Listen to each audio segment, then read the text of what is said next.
Nicki Minaj has always been known as the queen of rap, breaking records and shaping pop culture for over a decade. But in 2025, she left the entire internet speechless, and it wasn't because of a new album or an industry feud. In a pivot that shocked many of her fans, Nicki publicly aligned herself with Donald Trump and the American right wing. More than just showing political support, she adopted controversial rhetoric, specifically targeting the LGBTQ+ community. But how did the artist who criticized family separations at the border back in 2018 become Trump's #1 fan? Today on Dossier Pop, we're going to break down this story, what she actually said, the massive public backlash, and the real behind-the-scenes motives that might explain this drastic change. Things really escalated in 2025 when Nicki Minaj stopped dropping mere hints and publicly fully embraced the MAGA movement. The peak of this shift was her surprise appearance at America Fest, an event organized by the conservative youth group Turning Point USA. There, she didn't just sit down to chat with right-wing figures. She fired off comments that sounded like a direct attack on the LGBTQ+ community and trans people. During her speech, she dropped phrases like, "boys will be boys." "There's nothing wrong with being a boy," which was widely received as anti-transgender, perfectly aligned with the culture war talking points pushed by the American far right. It was a surreal moment for anyone following the career of a woman who always relied on the queer community as one of her strongest pillars of support. And if you think she stopped at conservative events, you're wrong. On social media, especially on X, formerly Twitter, she was very vocal. Nicki explicitly declared herself Donald Trump's #1 fan, stating that the hate she received for it only motivated her to support him even more. She even posted a picture showing off a Trump Gold card, a program introduced to offer a fast-track path to permanent residency in the U.S., indicating she was using the administration's program to settle her own immigration paperwork.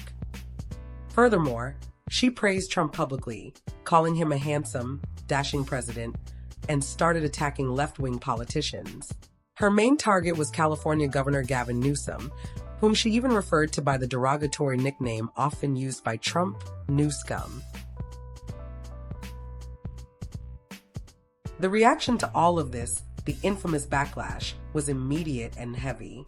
The Barbs, as her fans are called, were divided, but a huge portion felt deeply betrayed. We're talking about a historic fan base with a massive LGBTQ+ and progressive female presence. The press and civil rights activists came down hard on her. Cultural commentators questioned how a Black, immigrant woman was aligning herself with a movement that frequently attacks minorities. LGBTQ+ advocacy organizations pointed out that her words weren't just different opinions, they helped validate conservative policies that restrict the rights and health care of trans people.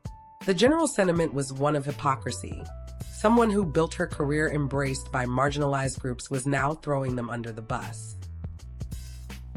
But what makes an A-list superstar do a complete 180? Experts and journalistic investigations point out that the motivation was likely a mix of institutional abandonment and a calculated financial strategy. First, the safety issue. Nicki revealed that her Beverly Hills mansion was a constant target of swatting. Malicious prank calls to emergency services claiming a violent crime is happening, prompting a heavily armed SWAT team raid. According to her, when she asked local authorities and left-wing California Governor Gavin Newsom for help, she was completely ignored. The person who allegedly reached out to offer federal assistance was a Republican congresswoman, which entirely changed the singer's perspective on who was really on her side. On top of that, there's her family and financial context. Her husband, Kenneth Petty, is a registered sex offender who has served prison time, which has always generated public pressure. Financially, reports revealed she faced a $13 million mortgage lien and a lack of liquid cash. Realizing that her relevance in mainstream, progressive pop culture was slipping due to past controversies, many believe she adopted a calculated survival strategy. Embracing moral conservatism and the MAGA movement would be a tactic to replace the progressive audience she lost with a highly engaged new demographic. Right-wing voters, keeping her in the headlines and securing cash flow. At the end of the day, Nicki Minaj's right-wing pivot raises a serious discussion. To what extent are a celebrity's alliances purely ideological? And to what extent are they a self-preservation instinct? By disappointing thousands of fans who saw themselves in her, Nicki chose a path with no apparent return. What do you think of this change in Nicki Minaj? Let us know in the comments.